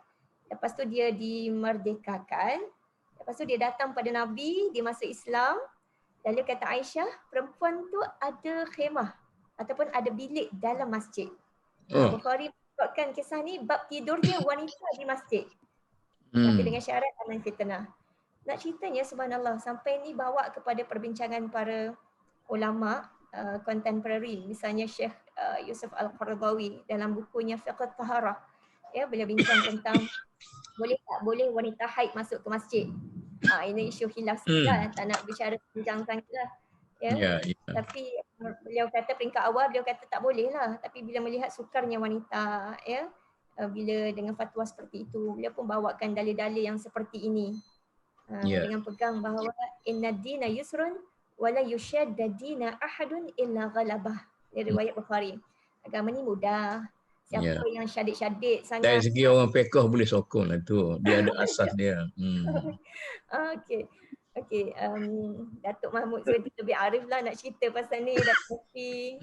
Dia bagi sipi-sipi sahaja. Dia tak bagi tu, dia kata kerana takut talawus. Takut celeceh atas masjid apa semua sekali. Itulah. Tapi sebab tu dia kata kalau nak lalu saja, biri sabil tak apa, tapi tak boleh nak duduk. InsyaAllah. Okey Ustazah. Saya nak tanya apa tu Dr. Azila ni. Apakah dihayati dalam masyarakat kita multifunctional tadi oleh masjid, termasuk dari segi architecture dan sebagainya? Ya, okey, terima kasih Dato'. So dalam konteks ni saya pada pengamatan saya lah. Partially kita boleh kata usaha ke arah itu memang ada. Sebab itulah dalam mereka bentuk masjid kita, sebab masjid kita dia banyak hierarki. Dia ada masjid negara, masjid negeri, masjid bandar sehinggalah satu hal lagi tu. surau, musola dan tempat solat. Sebab dia memang ada hierarki dia. So bagi hierarki yang misalnya masjid negara, masjid negeri, design ataupun reka bentuk masjid tu dia telah mengambil kira misalnya bilik seminar, bilik perbincangan, pembayaran zakat dibuat di situ, almari untuk letakkan makanan, untuk agihkan makanan. Jadi setakat mana aktiviti kemasyarakatan yang boleh dijalankan di masjid tu, usaha ke arah situ memang ada, termasuk dari segi desain dia sendiri mengambil kira. Ini memang satu benda yang saya yakin sebab memang dinyatakan di dalam garis panduan penyediaan masjid dan surau yang dibuat oleh perancang bandar kita di Malaysia. Dia memang ada guideline dekat situ. Cuma dari segi, saya lebih melihat dari segi keaktifan dia tu bagaimana. Ya. Kan itu menimbulkan persoalan. So dari segi prasarana tu mungkin ada, tapi bila kita mengatakan dari segi imarahnya pula dia merujukkan kepada pihak pentadbir masjid itulah. Dari segi bajetnya, pihak pentadbirnya. Sebab bila kita sediakan ruang tetapi tidak ada aktiviti-aktiviti yang bersesuaian, itu juga menjadi satu masalah. Tetapi di dalam penarafan masjid yang dibuat oleh JAKIM, benda ini memang dinyatakan. Dari segi fizikal dan dari segi aktiviti yang dianjurkan yang melibatkan masyarakat, dari segi mesra OKU-nya, dari segi para pentadbirnya memang diambil kira di dalam penarafan sesebuah masjid yang dikeluarkan oleh JAKIM. Jadi maknanya kesedaran ke arah itu memang ada, tetapi sejauh mana ianya dilaksanakan, ini maybe kita belajar daripada Sabah lah. Dia ada satu masjid dia yang memang aktif dan memang menjana pendapatan yang amat lumayan yang dia boleh generate lagi dan buat lagi banyak-banyak aktiviti. Tapi itulah kerana masjid kau kan Datuk Jamal belum tentu lagi tu dah. Saya masa muda-muda lagi, bila kita duduk berjalan pergi ke Kota Baru semua sekali, saya tengok bilik air, tempat ambil wuduk semua sekali, semua berbau busuk. Lepas tu bila saya pergi mengajar UIA, rupa-rupanya di UIA tu kan tempat wuduk dia letak di luar tu kan. Ya, dia asing. Rupa-rupanya tak ada masalah di UIA tu, masjid dia tu tidak ada masalah bau. Kerana tempat wuduk dia di luar. Saya ingat masjid-masjid di Timur Tengah kan, dia tempat wuduk dia tu di luar tu kan, macam di Spain apa semua sekali dia, bukan dalam tu, di luar. Bolehkah masyarakat supaya orang tidak rasa jijik dengan keadaan yang seperti itu? Mana arkitek kita macam mana pandangan dia? Betul, okey. Sebenarnya benda ni benda yang kita sentiasa perbaharui. Sebab itulah kita dapat tengok contohnya R&R dekat highway. Kan dia lebih mesra alam, dia open, pengudaraan dia, pencahayaan. Tak ada bau-bau kan?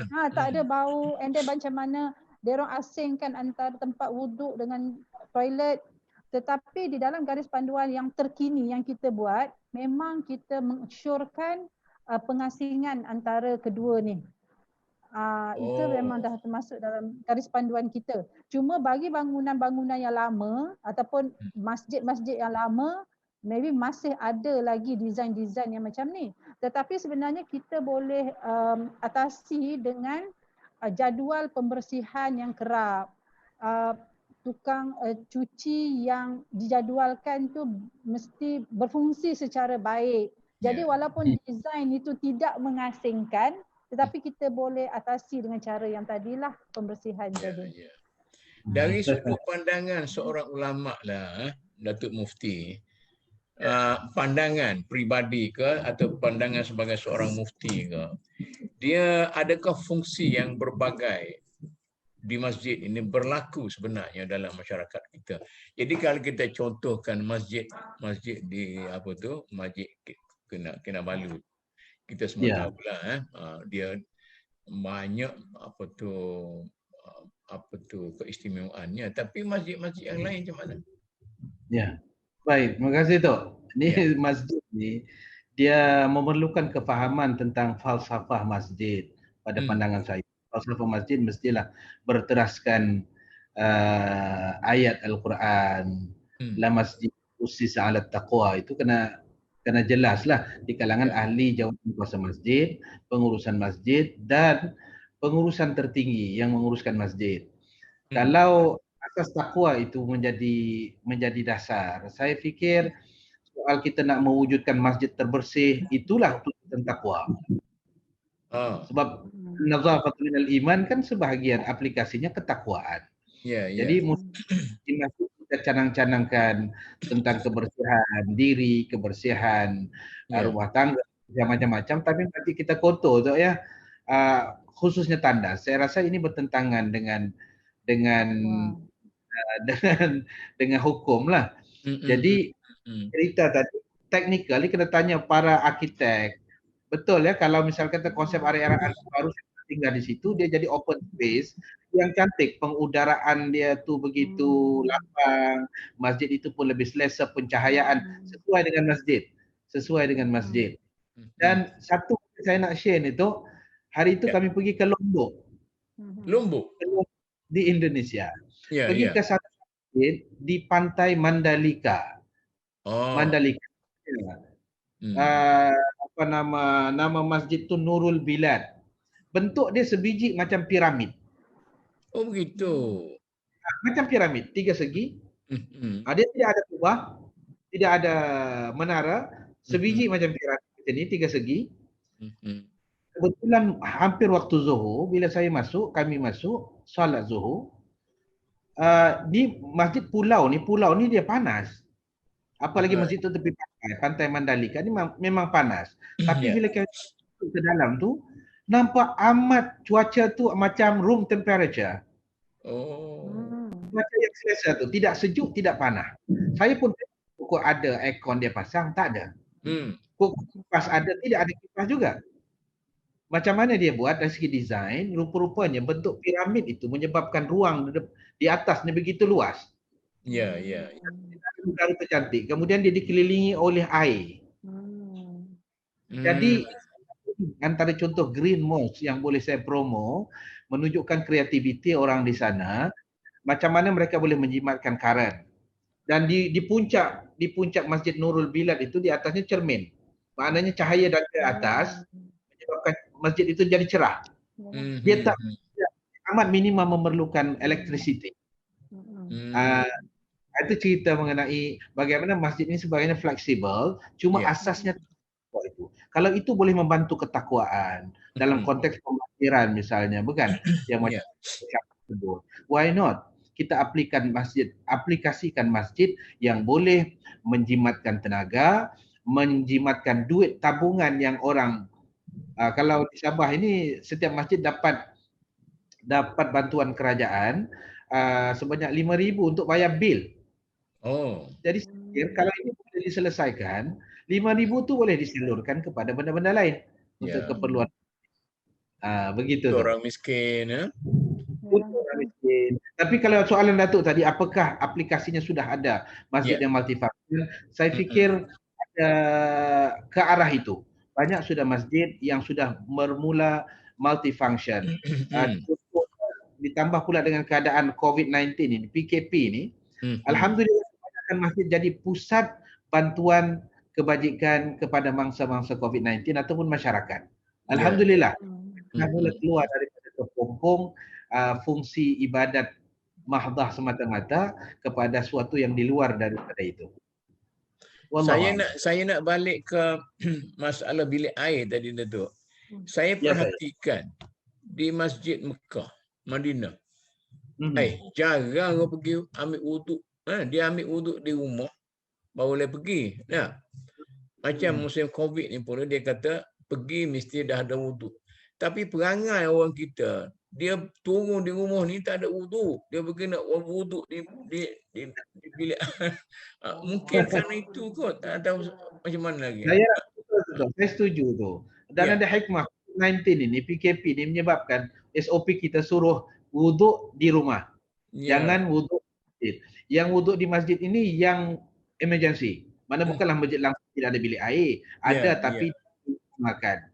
Sebab orang bersedia untuk salat, ambil wuduk di masjid lebih awal, di rumah lebih awal.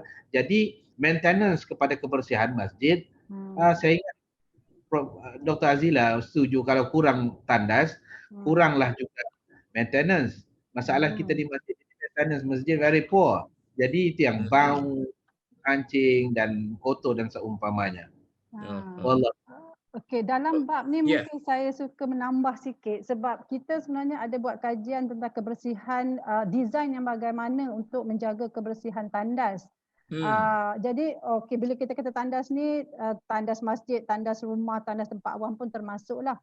Okey, dari bila kita membicarakan tentang desain tandas, kita berpandukan juga kepada prinsip-prinsip Islam yang terkandung dalam konsep taharah.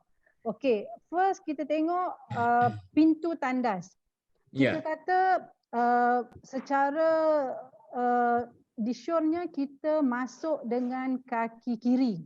Kan? Kita masuk kaki kiri. So secara automatik tangan kanan kita yang akan tolak handle pintu. Jadi ini mempengaruhi perletakan pintu tandas itu sendiri supaya kaki kiri kita masuk dulu. Itu satu aspek yang kita tengok. Dan yang kedua, bila kita kata taharah tadi, kita nak pastikan lantai tandas tu air tak bertakung. Tak bertakung, jadi of course kita akan landaikan lantai itu hala ke lubang yang untuk air pergi. Itu aspek kedua yang kita tengok. Yang ketiga, bila kita kata Islam kata basuh tangan kiri, jadi perletakan hos itu akan jadi belah kiri lah. Supaya dia tak bersilang pula kan. Jadi bagaimana, dan yang seterusnya kita kata hos sebelah kanan kot. Ya. Hos shower tu mungkin sebelah kanan kot.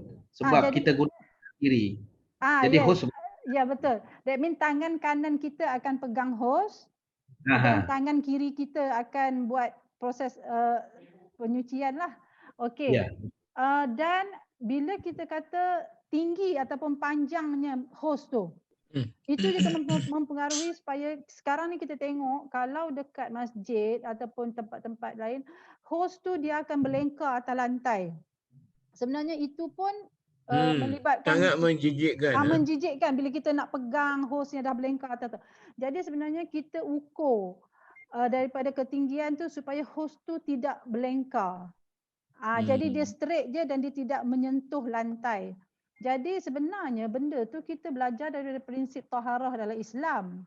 Tapi kita translate kepada design toilet tu sendiri. Okey, itu menyentuh tentang toilet lah. Yang pasal green tadi, bila Datuk ada green moss tadi kan, ada sentuh pasal dekat Lombok semua tu. Bagi saya itu memang perkara yang kita ketengahkan. Tetapi buat masa ni kita lebih lihat kepada satu masjid yang dekat Cambridge. Jadi mungkin kita terlepas pandang Lombok, tapi sebenarnya Lombok tu lebih sesuai dengan konteks cuaca negara kita. Dia lebih dekat. Tapi kita belajar daripada satu masjid yang dekat Cambridge tu lebih lagi lah sebab ada lawatan pergi ke situ belajar pasal green moss-nya. Tapi sebenarnya dia ambil architecture daripada Middle East dan dia sesuai untuk negara yang bercuaca sejuk macam UK. Jadi bukan 100% kita boleh bawa benda tu ke Malaysia. Sebab tu macam sekarang ni sebenarnya pihak kuliah architecture ni kita diberi mandat untuk buat satu surau dekat precinct 10 Putrajaya. Ini memang kawasan elit, kita dah pergi tengok tapak. Dan dia memang mendapat dana daripada orang besar-besar lah. And then ini memang arahan menteri supaya, menteri yang dulu, supaya dia dijadikan green moss dan belajar daripada universiti yang dekat Cambridge tu. Tapi kita hari ni bila Datuk kongsikan masjid putih orang England juga dia. Dia siap buat lawatan. Jadi bila Datuk boleh bawa isu yang Lombok tadi, saya rasa itu lebih wajar dengan cuaca kita Indonesia dengan Malaysia ni kan. Jadi itulah yang kita katakan tadi. Kurang ni doktor. Maintenance kurang sebab dia punya bumbung tu dia macam ni. Jadi dia sangkut, dia terus saja. Siapa dia yang pernah masuk dalam piramid tu? Saya masih pernah masuk tu. Macam mana rasa? Tempat kubur Firaun tu. Masuk sampai ke sana. Tak panas kan? Tak panas kan tak? Memang tak panas langsung. Cuma yang orang kata kita kena seolah-olah tunduk menghadap Firaun tu, sebenarnya dia punya design tempat masuk tu, lorong dia tu kecil. Jadi kita ngamu kurang saja. Tapi sekarang ni mungkin mana itu idea piramid tadi dalam masjid tu kan? Macam itu. Ustazah, apa nak bagi tahu, nak bagi sikit pandangan tentang sama ada di Malaysia sekarang ni ada kombinasi itu. Okey. Saya nak bangkitkan isu lain, isu yang Datuk pernah bincang sebelum ni tentang wakaf kat Malaysia, masjid tak macam Masjidil Haram, Masjid Nabawi yang sepanjang masa boleh masuk kan, kita ada masa kuncinya. Saya nak kongsi pengalaman masa saya belajar kat UIA dulu. Saya memang selalu pergi ke masjid sebagai rumah kedua lah dengan kawan-kawan. Selalu gitu. kat situ. Jadi bila bulan Ramadan, kami tidur kat situ, hampir siang malam ada kat situ. Sebab kita kan qiyam dia pun 20 rakaat, pukul 3 pagi start. Tarawih dia 1 rakaat, 1 muka. Satu muka, jadi panjang. Jadi hampir siang malam tu sunyi sekejap je, hidup je masjid. Namun begitu, bila 10 Ramadan terakhir kami tidur kat sana, memang terlalu banyak kes-kes kecurian. Orang utamanya. Kalau kita tidur kan, phone tak ingat nak simpan kat beg, letak kat tepi sebab nak senang set alarm. Esok insya-Allah hilang lah. Gitulah dia. Laptop student ramai sangat kena ambil. Lepas tu bila tengok dibuat siasatan dan sebagainya, kebanyakannya orang luar daripada UIA. Dia masuk khusus untuk ambil barang lah. Jadi bila fikir macam tu, oh wajar juga ya. Mungkin sebab itulah wakil kat Malaysia ni, kita tengok masjid kena ada waktu kunci. Masalah masuk keluar tu. Betul. Anak dah panggil. Okey. Baik, saya nak pergi kepada satu topik lain. Kita kenal Profesor Shihab, Quraish Shihab. Quraish Shihab ni seorang profesor yang agak masyhur. Dan sekarang ini anak dia pun masyhur juga. Nama apa tu? Yang nama apa? Budak perempuan tu kan. Jadi kata Profesor Quraish Shihab, dia kata untuk merealisasikan kepelbagaian fungsi masjid itu, dia memperkenalkan satu konsep. Dia kata memasyarakatkan masjid, memasjidkan masyarakat. Macam mana ni? Boleh jalan kata? Saya setuju sangat itu. Memasyarakatkan masjid dan memasjidkan masyarakat. Tapi tafsiran kepada terma itu, terminologi itu harus jelas. Apakah yang dimaksudkan memasjidkan masyarakat atau dan memasyarakatkan masjid. Dalam kita di Sabah ni ada satu gagasan tu yang kita panggil gagasan fiqh sabahi. Oh, begitu Ada gagasan fiqh sabahi, kita telah kemukakan kerajaan negeri, mengambil idea daripada yang Tok pernah dulu cakap sebagai tuan guru kami Akademi Islam tentang fiqh Malizi. Yalah. Muhammad. Jadi fiqh sabahi ini lebih spesifik sebab dia menjurus kepada menyantuni kepelbagaian latar belakang budaya, agama, masyarakat dalam hukum hakam. Jadi tu memasyarakatkan masjid itu kalau definisinya betul, maksudnya ialah masjid itu menjadi pusat masyarakat, kegiatan masyarakat. Di situlah kebajikan kepada masyarakat diatur oleh pihak masjid dan seumpamanya. Saya fikir itu. Kemudian itu memasjidkan masyarakat. Masyarakat nama masjid tidak harus seperti seorang pengail. Falsafahnya dia tunggu ikan makan umpan. Tapi masjid mesti menjadi seperti seorang perambat. Saya tak tahu bahasa Kelantannya ke apa, tapi yang jala main teba. Dia yang cari penjala lah. Penjala, dia cari ikan. Pengail, ikan cari dia. Oh ya. Pengail ni akan sedap falsafah itu. Kemudian ikan mari, dia tunggu ikan mari. Tapi kalau penjala ni, kalau di sini dia panggil tukang rambat atau perambat. Rambat. Jadi dia cari di mana ada lubuk, di mana ada banyak ikan, di mana ada ni, dia akan rambat lah. Sepatutnya masjid dia akan bergerak ke arah situ, maksudnya proaktif. Dia cari. Dia tidak orang khidmatnya, orang susah datang, dia yang cari. Mencari orang yang memerlukan bantuan masjid. Dan pandangan saya, pandangan Prof Shihab itu amat sesuai dengan dui function ataupun multi-function masjid. Bukan dari sudut desain saja, tapi dari sudut aktiviti dan dari sudut bagaimana dia berfungsi terhadap masyarakat. Sehingga masyarakat apa-apa masalah pergi ke masjid. Gitu, saya tengok gitulah Prof. Begitu deh. Ada orang cerita zaman dulu, zaman Tok Kenali ni. Dia kat masa tu di Kelantan ni belaga kambing, belaga ayam macam tu lah. Jadi 1 jam lebih sebelum daripada solat asar tu dia pergi tempat orang belaga ayam dulu. Dia pergi tempat orang belaga ayam, belaga kambing. Lepas tu mula-mula dia kata berhentilah dulu, saya nak pergi solat asar dulu, lepas tu saya datang baliklah. Jadi orang tu berhenti. Itu cerita orang. Okey, ada ulasan orang lain lagi? Jadi kalau saya lah suka menambah kan, untuk menjayakan konsep memasyarakatkan masjid tadi, saya rasa kita kena lihat apakah aktiviti kemasyarakatan yang ada. Dan dalam pada yang ada tu, apakah yang bersesuaian kita buat di masjid.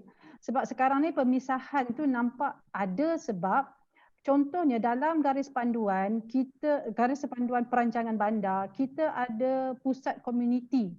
Jadi dia untuk aktiviti masyarakat dia ada satu bangunan khas. Masjid dia ada satu bangunan khas dan guideline dia terpisah begitu. Jadi di situ kita nampak peranan masjid dari segi dui function tadi agak tersasar, agak terganggu. Tetapi ianya boleh ditambah baik dengan kita melihat apakah aktiviti-aktiviti kemasyarakatan yang bersesuaian dibuat di kawasan masjid. Contohnya, sebab sekarang ni sebenarnya contoh yang paling dekat pagi tadi sebenarnya saya bersama dengan pegawai Jawi, sebenarnya kita mengkaji dui function tanah kubur sebagai kawasan rekreasi. Jadi sebab di Kuala Lumpur ni kawasan rekreasi dia amat terhad dah, jadi macam mana kita memikirkan rekreasi di kawasan kubur. Jadi itu pun melibatkan dui function lah. Jadi kita perhalusi antara kedua garis panduan tanah kubur dan rekreasi. Macam mana tu cerita tu? Datuk Mufti nak dengar dulu tu, tak kena wali idea ke Sabah. Ya, betul. Tapi okey, sebenarnya benda tu dalam proses kajian. Sebab tu bila saya melihat fungsi masjid tadi sebagai pusat ibadat dan pusat kemasyarakatan, bermakna kat sini benda tu sebenarnya ada potensial. Sama juga macam tanah kubur sebagai kawasan rekreasi. Sebab bila kita kaji, kita nampak garis panduan perancangan yang sedia ada memang tidak membenarkan benda tu. Tetapi bila ada keperluan yang mendesak, terutamanya di kawasan bandar Kuala Lumpur, kita terpaksa mengkaji benda tu. Jadi, dia kata pencerobohan tanah kubur. Tapi bila kita duduk dengan penyelia kubur, kita tanya. Pagi tadi sebenarnya saya dengan penyelia kubur Raudatul Sakinah tu. So memang dia kata potensial untuk integrasi tu ada, tetapi meminjam perkataan zaman COVID ni SOP-nya ketat. Jadi contohnya kegiatan rekreasi yang mana yang boleh dibuat kat kubur mungkin hanya berjalan-jalan, jogging dengan berpakaian sopan, dengan kalau bahasa baratnya bird watching, berjalan-jalan. Sebab kita mengkaji juga praktis barat macam mana dia orang mengaplikasikan tanah kubur dia dengan aktiviti rekreasi ni. Barat lagi. Barat lagi. Jadi kita cuba timbang tolak bahagi darabnya, kita dapat satu konklusi potensial untuk kita integrate rekreasi dengan kubur ni ada, tetapi dengan SOP yang ketat. Begitu juga dengan masjid dan aktiviti kemasyarakatan tadi. Bermakna boleh integrate, tetapi aktiviti kemasyarakatan yang macam mana? Dan kalau yang boleh tu SOP-nya tu bagaimana? Sebab kita nak menjaga sensiti ataupun kesucian rumah ibadat tu pun perlu juga. Jadi kita kena timbang tara lah. Ini memang peranan-peranan mufti-mufti kita, sebab saya dalam membuat kerja-kerja Islamisasi alam bina ni memang kita refer kepada Jawatankuasa Fatwa Negeri. Dan yang terbaru, bila kita bincang tentang rumah atas tanah wakaf ni, because melibatkan penjualan rumah atas tanah wakaf, memang kita sediakan kertas kerja untuk pihak JAKIM perhalusi dan bawa ke MKI. Sebab tu yang last dulu kan Datuk, ada Datuk invite tu, masa tu sebenarnya saya tengah ada pembentangan. So kali ni saya berkelapangan lah untuk membincangkan tajuk ni, dan amat menarik sekali lah. Saya nak lanjut sikit masalah tadi kan, dualism dalam pentadbiran dan pengurusan masyarakat. Ada masjid dan surau, ada pusat komuniti. Jadi dibelah macam tu kan. Ada penghulu, ada imam, ada mukim dan ada daerah. Jadi ini benar-benar macam ni sebagai satu realiti yang buruk dalam masyarakat kita. Hasil peninggalan daripada orang-orang British, penjajahan British lah, bahagikan. Jadi apa pandangan kita? Datuk Mufti ada di sini ni, macam mana? Ustazah sebagai pendakwah dan arkitek pun ada di sini. Macam mana ni? Menghapuskan dualism. Kita ada bank syariah, bank Islam, bank konvensional. Kita ada mahkamah syariah, mahkamah sivil. Itu tak betul tu tak? Macam mahkamah sivil, seolah-olah mahkamah syariah tu tak betul, tidak sivil. Jadi ini masalah-masalah. Siapa dia? Koilah adik bongsu dululah yang mulakan, lepas tu kita follow. Bagi sikit-sikit soalan. Allah Akbar. Memang sebenarnya banyak lagi kerja kita nak islahkan pemikiran, mentaliti yang ada dalam masyarakat kita ni. Kalau saya tengok masjid-masjid yang ada dekat KL, dekat Selangor ni, subhanallah, memang sangat kreatif. Macam-macam ada. Kalau masjid UIA tu, kalau ibu-ibu solat tarawih, ada aktiviti khusus untuk anak-anak ni. Mereka belajar Quran, mereka buat arts, macam-macam, best sangat. Masjid Syakirin, yang nazirnya Dr. Saufiman tu, ada aktiviti untuk anak-anak. Ya, bila ibu-ibu solat tarawih, memang kreatif. Ada yang buat kelab silat gayung, silap macam-macam. Pasal ada yang buat mini zoo, itu carnival lah, setahun sekali mungkin. Jadi subhanallah. Cumanya ikut kajian, saya baca karya Profesor Jasir Audah dalam bukunya Wanita dan Masjid, perbincangan dari sudut maqasid syariah. Dia kata peratusan wanita yang pergi ke masjid sangatlah sikit. Itu pun mereka pergi tu untuk solat je.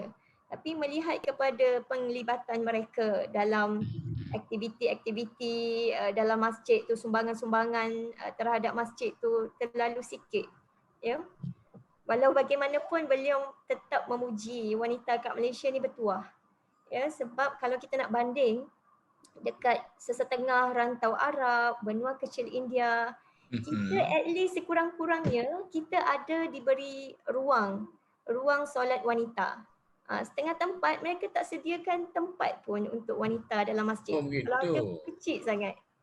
Subhanallah. Jadi lebih menyedihkan, dekat stesen televisyen oleh penduduk Britain, BBC, dan juga penduduk Amerika, ABC. Ya, mereka pernah keluarkan klip layanan macam mana perempuan nak pergi masjid, orang kat masjid tu memang halang. Ya, memang halang wanita daripada pergi ke masjid. Mereka interaksi dengan sangat buruk kepada wanita yang cuba masuk ke masjid. Dan benda ni saya tak pelik sangat sebab saya sebagai ibu yang bila lepas pantang je saya akan bawa baby saya untuk pergi ke masjid dengan anak-anak yang lain. Ya, dengan harapan saya nak anak-anak saya ni dekat dengan suasana masjid, lepas tu dekat dengan suasana Quran, nak ajar Quran pun senang sebab dia pun nak suasana baru. Lepas tu kat situ dapat jumpa dengan remaja-remaja yang baik. Ya, mereka pun teruja nak tolong jaga baby. Dan kat masjid juga saya jumpa dengan ramai anak-anak orang susah yang rumah dia sempit sangat, tak ada tempat nak main sangat kan. Jadi bila pergi ke masjid tu, mereka nampak ruang tu luas lah. Jadi saya seronok dapat jumpa orang-orang golongan yang macam ni. Saya tinggal kat Gombak. Kat Gombak ni dia bukan masyarakat yang senang belaka, tak. Dia ada orang Indonesia ramai, pekerja kebersihan ramai, ya, bahkan orang-orang yang kita panggil B40 pun ramai kat kawasan yang saya duduk ni. Jadi bila pergi masjid jumpa dengan mereka-mereka ni, subhanallah. Dan kita juga bertuah ya, sebab kat Malaysia ni Misalnya saya sendiri diberi peluang untuk kuliah subuh dekat quarters askar, dekat surau Jumaat mereka. Bahkan dipanggil untuk kuliah maghrib. Kat tempat lain bukan senang wanita nak dijemput untuk bagi kuliah subuh, kuliah maghrib. Walau bagaimanapun, saya nak cerita pengalaman tadi. Bila saya bawa baby kan, kadang kat tempat ataupun masjid yang saya tak biasa pergi sangat, ya, saya pernah lah dijerkah oleh pakcik yang ada kat situ. Dia kata, orang tak tahu hukum je ni, perempuan datang ke masjid ni. Dia kata macam tu. Dia kata perempuan tak tahu hukum je, tak tahu keutamaan datang ke masjid. Itulah. Kadang-kadang bukan salah dia pun. Kadang-kadang anak saya dia riang sangat kan. Tapi saya sentiasalah berusaha untuk mendidik mereka ni. Okey, tak mengapalah. Yang penting memang kita perlu ambil serius. Kita nak masyarakatkan masjid. Ibu madrasah, ibu yang mendidik anak-anak. Jadi ibu ni nak ada kesedaran juga untuk bawa kesedaran bahawa kita pun kena dekat dengan masjid. Ibu bawa anak-anak dekat dengan masjid. Dan kita melihat ya, kembali kepada perbincangan hukum dari segi maqasid. Ada salah seorang sahabiah namanya Ummu Hisham binti Harithah radhiyallahu anha. Beliau antara sahabiah yang tetap konsisten mengunjungi masjid di samping sahabiah yang lain, terutamanya waktu Isya, waktu subuh, mereka sangat konsisten pergi ke masjid sampai tahap mereka boleh hafaz. Nabi selalu baca surah apa, ayat apa pada waktu subuh. Sebab zaman tu kan tak ada mushaf, tak ada Quran macam kita ada mushaf. Jadi mereka boleh hafaz Quran macam mana? Mereka hafaz dengan mendengar imam baca dalam solat mereka. Dan wanita zaman tu memang mampu untuk hafaz sebab apa? Sebab mereka mendengarnya dalam bacaan imam dekat masjid. Jadi balik pada Ummu Hisham tadi, walaupun dihimpit oleh hadis-hadis macam hadis Ummu Humaid ya yang diriwayatkan oleh Tabrani, Al-Baihaqi, Ibnu Abi Syaibah, Ibnu Abi Asim tentang Nabi sebut wanita lebih utama solat di rumah. Dan dekat rumah tu kalau boleh solat dalam bilik, ibarat gitu kan. Tapi sebenarnya Nabi melihat kepada konteks juga. Macam konteks Ummu Humaid tu, sebab rupa-rupanya dia ada isu dengan suami dia. Bila dia pergi ke masjid, banyak benda tak boleh dekat rumah. Sedangkan wanita kadang-kadang kan dia lebih diperlukan di rumah. Dengarlah Dr. Azila. Masya-Allah. Jadi Nabi sebenarnya nak selesaikan pertelingkahan Ummu Humaid ni dengan suaminya. Dalam konteks Ummu Humaid, dalam konteks yang special yang khusus begitu, Nabi kata lebih utama salat di masjid. Dalam masa yang lain, Nabi tak membenarkan suami menghalang isterinya daripada pergi ke masjid. Sebab kan Sayyidina Umar, isterinya Atikah selalu sangat pergi masjid. Suami tu pun dia ada di masjid. Saya nak pergi ke Datuk Mufti dari segi bagaimana kita nak menyelesaikan tentang masalah dualisme dalam pentadbiran. Satu sekular, satu agama. Supaya masjid kita lebih berfungsi macam Ustazah kata tadi. Secara umum, kalau tengok dualisme itu berlaku macam Datuk sebut tadi kan dalam sistem mahkamah, kita ada 2 sistem mahkamah. Malah di Sabah ni ada 3 tu. Ada 3 sistem mahkamah. Kalau di Sabah lah. Lagi berat lagi. Kita ada mahkamah tambahan, mahkamah anak negeri. Mahkamah anak negeri. Ini satu hal. Demikianlah dalam isu-isu yang lain. Kan, dualisme itu masih berlaku. Tetapi pengurusan masjid pada pandangan saya, walaupun kita boleh terima tadi multifunction masjid sebagaimana yang ditunjukkan oleh Nabi kita Muhammad sallallahu alaihi wasallam, pada pandangan saya lah tu. Dalam pengurusan masjid, dia bukanlah dualisme pada pandangan saya. Tapi pengkhususan kerana struktur masjid itu sendiri sebagai satu institusi di mana dalam konteks negara kita, pengarah jabatan agama misalnya, dia tidak duduk di masjid. Dia ada pejabat agama dia. Sedangkan di bawah dia yang kontrol. Sepatutnya di bawah dia duduk di masjid. Tapi tidak demikian. Demikianlah juga yang dipertua majlis seumpamanya, mereka tidak di masjid. Maknanya sudah ada pengkhususan bidang tugas masing-masing dan seumpamanya. Pandangan saya tidak ada suatu kesalahan benda begini. Cuma maksud kita nak multifunction masjid itu ialah dari sudut aktiviti.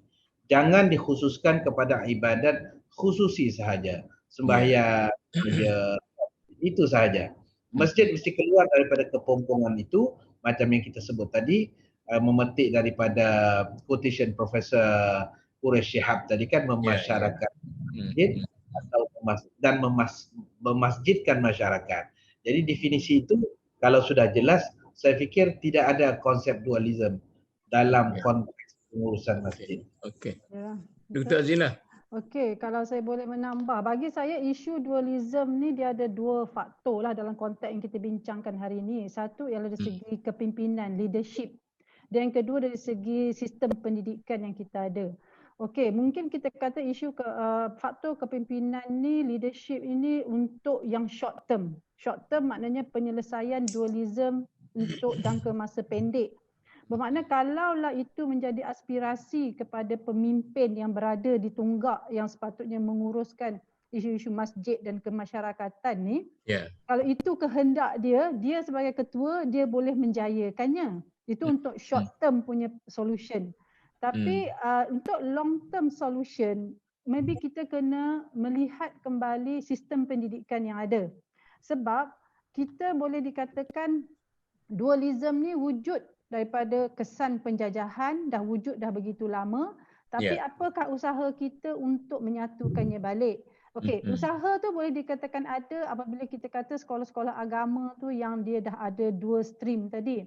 Tapi masih kita berada di takut kita panggil coexist, bukannya integrated. Jadi kita kena faham antara coexist ni maknanya sekular ada, agama ada, tetapi yang kita nak lebih kepada integrated.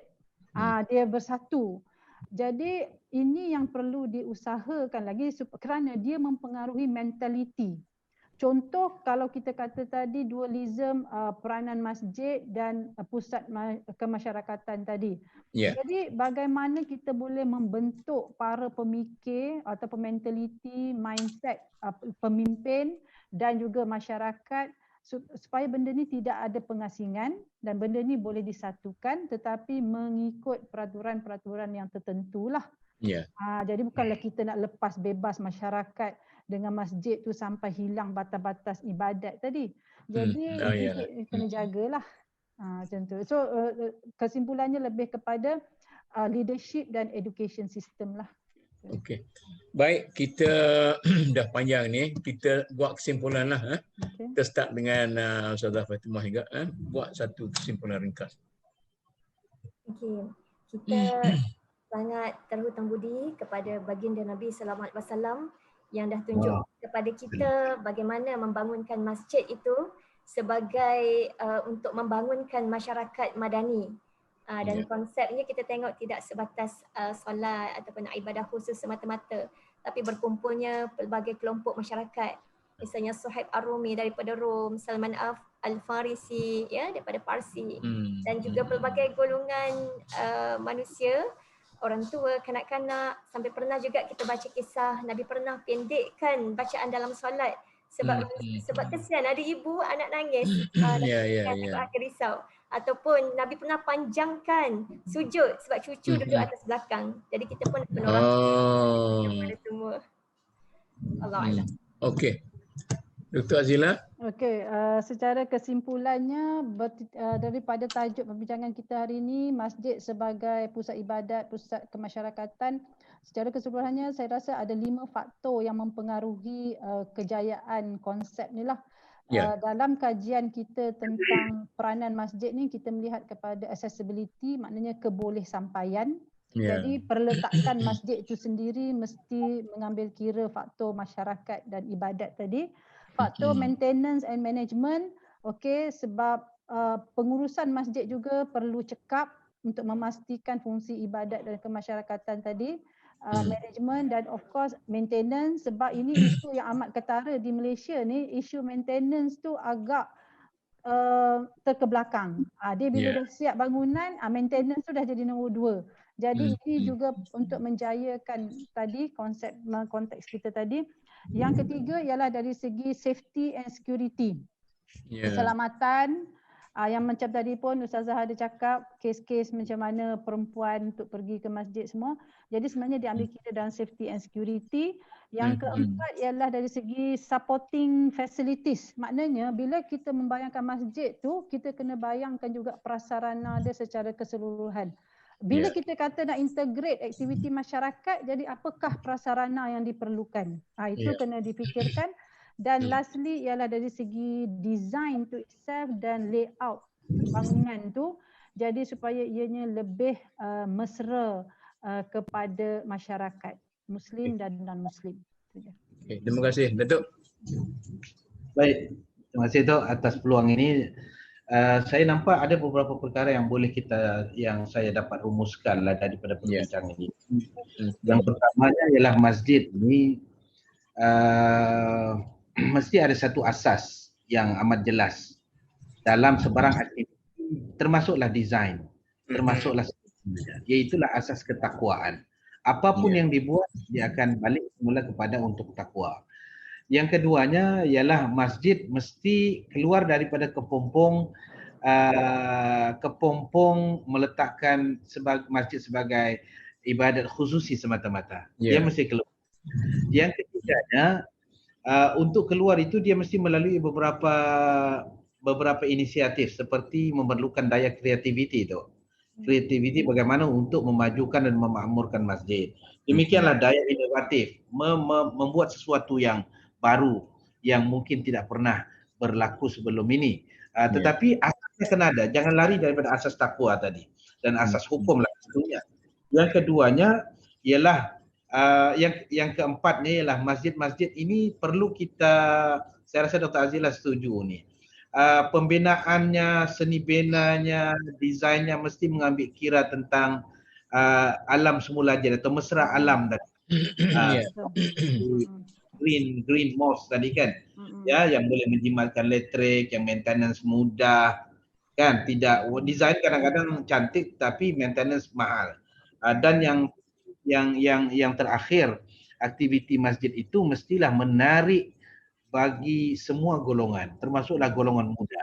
Jadi sekarang ini masjid kadang-kadang untuk golongan tua saja. Biar anak-anak remaja datang ke masjid kerana ada aktiviti lain solat yang mereka minat. Misalnya mungkin ada gelanggang futsal, mungkin ada meja pingpong. Terima kasih. Okey, terima kasih Datuk. Saya ucap terima kasih kepada semua ahli panel kita yang telah memberi pandangan masing-masing secara sungguh-sungguh dan kawasan saya ini dari dah terjadi putus itu saya punya electricity. Jadi begitulah tuan-tuan dan puan sekalian perbincangan kita pada hari ini, dan saya mengucapkan terima kasih kepada semua penonton kerana sabar bersama kami semua, dan insya-Allah kita jumpa lagi pada minggu hadapan. Dan akhir kata wabillahi taufik, wassalamualaikum warahmatullahi wabarakatuh.